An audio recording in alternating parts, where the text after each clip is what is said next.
অবশেষে তাণ্ডব নিয়ে মুখ খুললেন ছোট পর্দার জনপ্রিয় অভিনেতা মুশফিক ফারহান।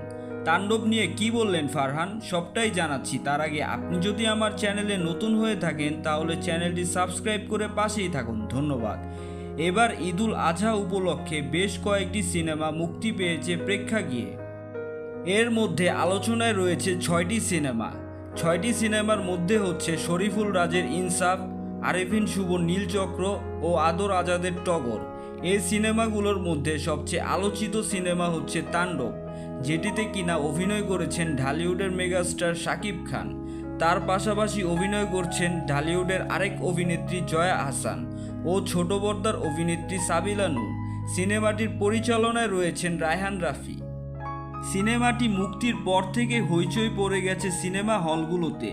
আর এই বিষয়টি নিয়ে এবার মুখ খুললেন ছোট পর্দার জনপ্রিয় অভিনেতা মুশফিক ফারহান। ফারহান বলেন, এটা কি বাংলা সিনেমা? আমার তো বিশ্বাস হচ্ছে না। সিনেমাটির অ্যাকশন দৃশ্যগুলো দেখে আমার মনে হলো আমি তামিল তেলুগুর সিনেমা দেখছি। আর সাকিব ভাই তো দিন দিন নিজেকে ছাড়িয়ে নিয়ে যাচ্ছে। আশা করি সিনেমাটি এবার হাইস্ট রেকর্ড করবে। সো ভিউয়ার্স, ফারহানের এই বক্তব্যে আপনাদের কি মতামত কমেন্ট করে জানাতে ভুলবেন না। ধন্যবাদ।